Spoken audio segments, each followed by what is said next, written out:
మనసులో ఏముంది? ఎప్పటికైనా సీఎం కావాలని ఉందా లేదా? అలా ఉంటే తెలుగుదేశం పార్టీని ఎందుకు అంతలా భుజాన మోస్తున్నారు?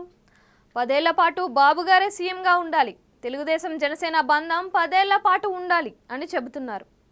ఇలాంటి ప్రశ్నలు ఎన్నో ఉన్నాయి. ఈ ప్రశ్నలన్నింటికీ సమాధానం ఒక్కటే. పవన్ మదిలో టార్గెట్ వేరే ఉంది.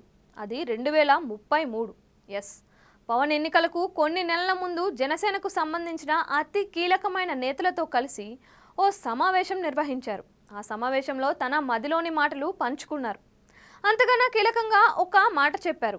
విశ్వసనీయ వర్గాల బోగట్టా ప్రకారం పవన్ తన మదిలోని మాటలు ఇలా పంచుకున్నారు. తన టార్గెట్ 2033 అని.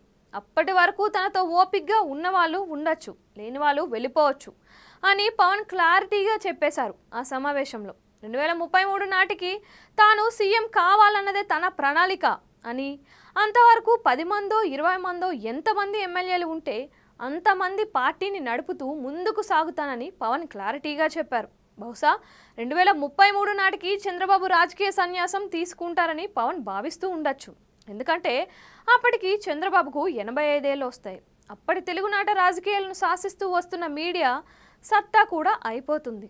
ఆ మీడియా అండ లేకుండా తెలుగుదేశం పార్టీ ఏమీ చేయలేదు. లోకేష్ కావచ్చు, తెలుగుదేశం కావచ్చు, 10 ఏళ్ల పాలనలో ఉంటే ప్రభుత్వ వ్యతిరేక ఓటు పెరుగుతోంది. అప్పుడు సులువుగా గద్దెక్కవచ్చు. ఇది పవన్ ఆలోచన కావచ్చు. కానీ జగన్ సంగతి ఏంటి? ఒక్కసారి జగన్ ఓడిపోతే అతడిని చంద్రబాబు, ఆయన సామాజిక వర్గం, అనుకూల మీడియా పూర్తిగా కిందకు తొక్కేసి లేవకుండా చేస్తాయని పవన్ నమ్ముతున్నారని అనుకోవాలి. అందుకే ఆయన తన టార్గెట్ను 2033కు పెట్టుకొని ఉండొచ్చు. అదే తన మనసులోని మాటగా తన కీలక సహచరులకు చెప్పి ఉండొచ్చు. పవన్ 10 ఏళ్ల టార్గెట్ పెట్టుకొని అందుకు అడ్డంగా ఉన్న జగన్ను ముందుగా పక్కకి తొలగించడానికి తెలుగుదేశంతో చేతులు కలిపి ఉండొచ్చు. కానీ తెలుగుదేశాన్ని, దాని వెనుక ఉన్న బలగాలను పవన్ తక్కువ అంచనా వేస్తున్నారు. పవన్ ఎంత తెలివి కలవారైనా కావచ్చు, కానీ తెలుగుదేశం వెనుక అండగా ఉన్న సామాజిక వర్గాన్ని మాత్రం తక్కువ అంచనా వేస్తున్నారు. అలా వేస్తున్నారు కనుకే ఇలా 10 ఏళ్ల స్కీమ్ పెట్టుకున్నారు. ఇది ముందు పవన్కు బాగా తెలిసి వస్తుంది అని పవన్ సన్నిహితులు అంటున్నారు.